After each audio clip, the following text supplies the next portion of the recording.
Hello friends, welcome to our channel biology with Payel, learn biology with full understanding. আমরা এর আগের part 3 video পর্যন্ত সপুষ্পক উদ্ভিদের যৌন জন্মের আজ আমরা চতুর্থ ভিডিওতে এসে পৌঁছেছি। তো থার্ড ভিডিওতে আমরা ইতর পরাগযোগ সংক্রান্ত 5টি কৌশল সম্পর্কে পড়াশোনা করেছিলাম। এরপর চলে আসি ঠিক তার পরের পার্টে পুংলিঙ্গধর, যাকে আমরা মেল গ্যামেটোফাইট বলে থাকি, তার উৎপত্তিতে। তো পুংলিঙ্গধরের উৎপত্তিকে আমরা মাইক্রোগ্যামেটোজেনেসিস বলে থাকি। মাইক্রোগ্যামেটোজেনেসিস আসলে কি? পরাগ রেণু উৎপন্ন যখন হয়েছিল, সেই পরাগ রেণু মাতৃকোষ থেকে মিওসিস প্রক্রিয়ার মাধ্যমে পরাগ রেণু তৈরি হওয়াকে আমরা বলেছিলাম মাইক্রোস্পোরোজেনেসিস। তো মাইক্রোস্পোরোজেনেসিস কাকে বলেছিলাম? পরাগ রেণু মাতৃকোষ থেকে মিওসিস প্রক্রিয়ায় পরাগ রেণু তৈরির প্রক্রিয়াকে আমরা মাইক্রোস্পোরোজেনেসিস বলেছিলাম। এখানে কিন্তু মাইক্রোগ্যামেটোজেনেসিস এখানে কি হচ্ছে? পরাগ রেণু তো আমরা তৈরি করে ফেলেছি। এই পরাগ রেণুকে অঙ্কুরোদ্গমের মাধ্যমে, অ্যাকচুয়ালি অঙ্কুরোদ্গম বলতে একটা নালিকা কোষ তৈরি হয়, তাকেই আমরা অঙ্কুরোদ্গম বলছি। পরাগ রেণুর অঙ্কুরোদ্গমের মাধ্যমে পুং জনন কোষ বা পুং গ্যামেট তৈরির পদ্ধতিকে আমরা মাইক্রোগ্যামেটোজেনেসিস বলে থাকি। তোমাদের মধ্যে সবচেয়ে বেশি সমস্যা যেটা হয় সেটা হচ্ছে স্পোরোজেনেসিস আর গ্যামেটোজেনেসিস নিয়ে। স্পোরোজেনেসিসে মিওসিস হয়, গ্যামেটোজেনেসিসে কিন্তু মাইটোসিস কোষ বিভাজন হয়। এখানে রেণু মাতৃকোষ থেকে পরাগ রেণু তৈরি হয়, এখানে কিন্তু পরাগ রেণু থেকে মেল গ্যামেটোফাইট বা পুংলিঙ্গধর তৈরি হয়। এই ব্যাপারটা কিন্তু একটু মন দিয়ে শুনে বুঝে রাখতে হবে, নয়তো কিন্তু তোমাদের যখন স্টেটমেন্ট বেসিস কোশ্চেন আসবে তোমাদের কিন্তু ঘেঁটে যাবে। তো যেহেতু এমসিকিউ পরীক্ষা, খুব ক্লিয়ার কনসেপ্ট রাখা কিন্তু ভীষণ দরকার। তো আজকে আমরা পড়ব মাইক্রোগ্যামেটোজেনেসিস, কিভাবে পরাগ রেণু থেকে পুং জনন কোষ বা পুং গ্যামেট তৈরি হচ্ছে। তো পুরোটা যদি আমরা সুন্দর ছবির মাধ্যমে, ফ্লোচার্টের মাধ্যমে দেখে নিই, দেখো যখন আমরা একটা পরাগ রেণুকে পাচ্ছি, এটা পরাগ রেণু। পরাগ রেণুর বাইরের আবরণীকে আমরা এক্সাইন বলে থাকি, ভিতরের আবরণীকে ইনটাইন বলে থাকি, আমরা আগের ভিডিওতে পড়েছি। আর এই ভিতরে যেটা আঁকলাম সেটা কি? কোষের মস্তিষ্ক বলে থাকি, যাকে আমরা মাইক্রোস্পোর নিউক্লিয়াস বলছি। এটার মধ্যে কি হচ্ছে? মাইটোসিস কোষ বিভাজন হচ্ছে। মাইটোসিস কোষ বিভাজনে কি হয় আমরা জানি, সম আকৃতির কোষ বিভাজন, মানে যদি 2n থেকে 2n তৈরি হয়। এখানে কি এই পরাগ রেণু কেমন আকৃতির হয়ে থাকে? অবশ্যই হ্যাপ্লয়েড প্রকৃতির, এন প্রকৃতির। তাহলে মাইটোসিস প্রক্রিয়ায় কি হবে? দুটো কোষ তৈরি হয়েছে, একটা হচ্ছে নালিকা কোষ, যেও এন প্রকৃতির, আর একটা কি তৈরি হয়েছে? জনন কোষ, সেও এন প্রকৃতির। এই নালিকা কোষ ও জনন কোষের মধ্যে জনন কোষটা দেখো নিচের দিকে ছোট অঞ্চল নিয়ে অবস্থান করে। এটাই পরে এই যে আবরণী, ইনটাইনের যে আবরণী, সেটাকে ছেড়ে এরকম শঙ্কু আকৃতি বিশিষ্ট বা মাকু আকৃতি বিশিষ্ট গঠন সৃষ্টি করে। এটাকেই আমরা জনন কোষ বলছি। এর পরের মাইটোসিসে, এখানেও একটা মাইটোসিস কোষ বিভাজন আমরা দেখব। এই পরের মাইটোসিসে নালিকা কোষে, এই যে নালিকা কোষে কোনো রকম মাইটোসিস কোষ বিভাজন হচ্ছে না। শুধুমাত্র মাইটোসিস কোষ বিভাজন কোন কোষে হচ্ছে? জনন কোষে মাইটোসিস কোষ বিভাজন হচ্ছে। দেখো, যেহেতু শুধু এই কোষটায় মাইটোসিস কোষ বিভাজন হয়েছে, দুটি কোষ তৈরি হচ্ছে, সেই জন্য কি লেখা হয়েছে? বিভাজনরত পুংজনন কোষ। যখন সম্পূর্ণ বিভাজন সম্পূর্ণ হলো, কি হলো? দুটি আলাদা পুংজনন কোষের সৃষ্টি হলো। এই সম্পূর্ণ পদ্ধতিটাকেই আমরা মাইক্রোগ্যামেটোজেনেসিস বলে থাকি, বা মেল গ্যামেটোফাইটের উৎপত্তি। এটা যে সবসময় রেণু অবস্থাতেই যখন থাকবে তখনই সম্পন্ন হবে এরকম কোনো ব্যাপার নেই।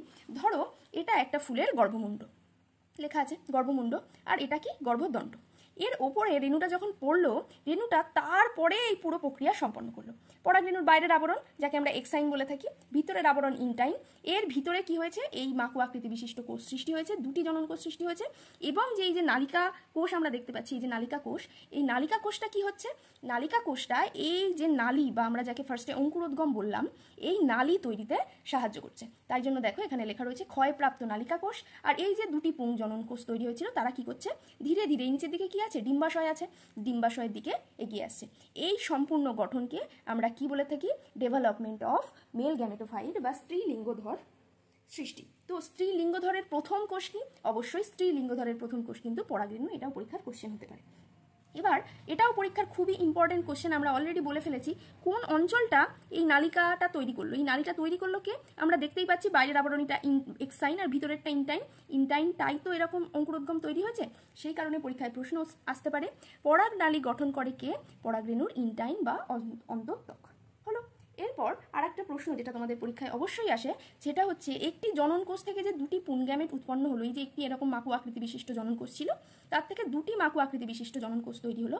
এখানে কি কোষ বিভাজন লক্ষ্য করা গেছে? এখানে অবশ্যই মাইটোসিস কোষ বিভাজন লক্ষ্য করা গেছে, কারণ এটাও এন আকৃতির ছিল। দুটি যে জনন কোষ তৈরি হয়েছে তারাও এন আকৃতি বিশিষ্ট, সমবিভাজন লক্ষ্য করা যায়। এই হলো আমাদের মাইক্রোগ্যামেটোজেনেসিস। মাইক্রোস্পোরোজেনেসিস আর মাইক্রোগ্যামেটোজেনেসিসের মধ্যে বিস্তর ফারাক রয়েছে, সেটা কিন্তু মনে রাখতে হবে। এরপর চলে আসি স্ত্রীলিঙ্গধরের উৎপত্তি। যাকে আমরা বলতে পারি mega gametogenesis. Very important term আবার, মেগা গ্যামেটোজেনেসিস। তাকে আমরা কি বলে থাকি? স্ত্রীলিঙ্গধর বা ভ্রূণস্থলীর উৎপত্তি। দেখো মেগা গ্যামেটোজেনেসিস কি হবে?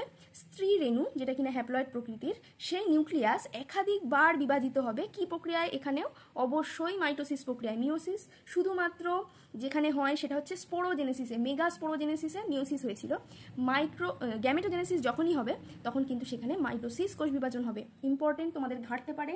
যদি মনে হচ্ছে যে ঘেটে যাচ্ছে, বুঝতে পারছো না, ভিডিওটা আরেকবার দেখবে ফার্স্ট থেকে, তাহলে তোমাদের আশা করি সম্পূর্ণ ক্লিয়ার হবে। আর যদি কোথাও সমস্যা হয় বুঝতে, আবার তোমরা কমেন্ট করো, আমি নিশ্চয়ই তোমাদের বুঝিয়ে দেওয়ার চেষ্টা করব। একাধিক নিউক্লিয়াস যুক্ত ভ্রূণস্থলীতে পরিণত হওয়াকে আমরা মেগা গ্যামেটোজেনেসিস বলে থাকি। ব্যাপারটা কেমন? স্ত্রী রেণু কিভাবে তৈরি হয়েছিল? আমরা যখন মেগা স্পোরোজেনেসিস পড়েছিলাম সেখানে দেখেছিলাম রেণু মাতৃকোষ থেকে বা ডিম্বাশয়ের যে মাতৃকোষ ছিল সেখান থেকে এরকম 4টে মাইটোসিস প্রক্রিয়ায় কোষ তৈরি হয়েছিল। তার মধ্যে 3টে কোষ কি হয়েছিল? নষ্ট হয়ে গেছিল। আর একদম ভ্রূণ মূলের যে কোষটা ছিল সেটাই বৃহৎ আকার ধারণ করেছিল এবং সেটা স্ত্রী রেণু তৈরি করেছিল। এই স্ত্রী রেণুটাই কেমন ছিল? অবশ্যই এন আকৃতি বা হ্যাপ্লয়েড প্রকৃতির ছিল। এই স্ত্রী রেণুটাই এবার কি হচ্ছে? স্ত্রী রেণুটার মধ্যে একটি মাত্র নিউক্লিয়াস আমরা লক্ষ্য করছি। এর পরের ডেভেলপমেন্টটাকেই আমরা কি বলে থাকছি? Mega gametogenesis. তো কি হচ্ছে? এই স্ত্রী রেণুকে আমরা বারবার বিভাজিত করছি। কতবার? এটা আগের ভিডিওটাও তোমাদের বলেছি।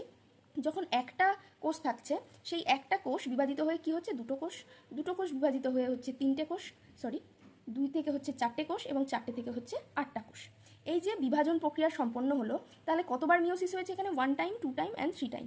3 টাইম যে মিওসিস কোষ বিভাজন হলো, এই মিওসিস কোষ বিভাজনের মাধ্যমে একটা নিউক্লিয়াস থেকে আমার কাছে মোট এখন 8টি নিউক্লিয়াস গঠন হলো। এই 8টি নিউক্লিয়াসের কিছুটা, মোট 4টি নিউক্লিয়াস ডিম্বক মূলের দিকে আর বাকি 4টি নিউক্লিয়াস ডিম্বক রন্ধ্রের দিকে অবস্থান করছে। ফার্স্ট টাইম দেখো লেখা আছে নিচে, 3 বার মাইটোসিস কোষ বিভাজনের ফলে কি হচ্ছে? 8টি নিউক্লিয়াস সৃষ্টি হচ্ছে। এটাই তোমাদের পরীক্ষার প্রশ্ন হতে পারে যে কতবার মাইটোসিস কোষ বিভাজন লক্ষ্য করা যায়।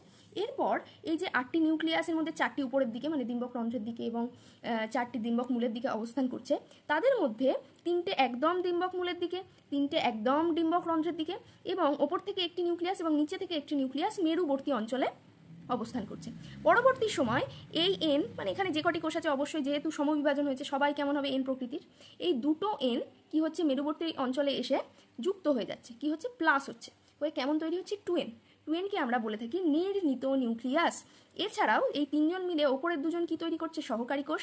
নিচেরটাকে আমরা বলছি ডিম্বাণু এবং 3টে যে নিচে কোষ অবস্থান করছে তাকে আমরা বলছি প্রতিপাদক কোষ সমষ্টি। সবাই কেমন? এন প্রকৃতির। ইম্পর্টেন্ট এটাই যে নির্ণীত নিউক্লিয়াস কিন্তু 2N প্রকৃতির। ডিম্বাণু কেমন? এন প্রকৃতির।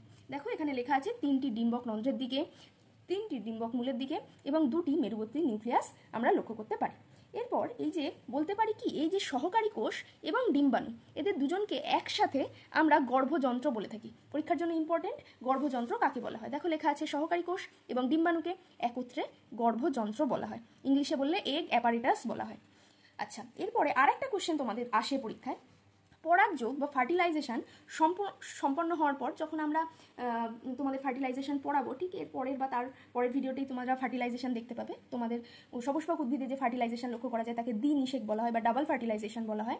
সেখানে আমরা দেখব ডিম্বাণু, এই যে ডিম্বাণুটা ছিল সে কি তৈরি করবে? বীজ তৈরি করবে। ইম্পর্টেন্ট, এই যে নির্ণীত নিউক্লিয়াস যাকে আমরা 2N বলছি, সে কি তৈরি করবে? শস্য তৈরি করবে। এবং সমগ্র এই যে এমব্রায়োস্যাক, এই এমব্রায়োস্যাক কি তৈরি করবে? ফল তৈরি করবে। সমগ্র ডিম্বাশয় ফলে পরিণত হবে। এই 3টে কোশ্চেনই কিন্তু তোমাদের MCQ এর জন্য ইম্পর্টেন্ট। এবার তোমরা আমাকে বলবে, ফিডব্যাক দেবে যে মেগা স্পোরোজেনেসিস এবং মেগা গ্যামেটোজেনেসিসের মধ্যে মিনিমাম একদম সবচেয়ে ইম্পর্টেন্ট পার্থক্য কী? আশা করি তোমরা বলতে পারবে এবং বুঝতে পারবে। যদি তোমাদের মনে হয় ক্লাসটা ইনফরমেটিভ তাহলে প্লিজ একটা কমেন্ট করে দিও, শেয়ার করে দিও, লাইক করে দিও, তাতে আমার পরবর্তী ক্লাস করতে আরও উৎসাহ পাবো। আর দেখা হচ্ছে পরের ক্লাসে। Thank you.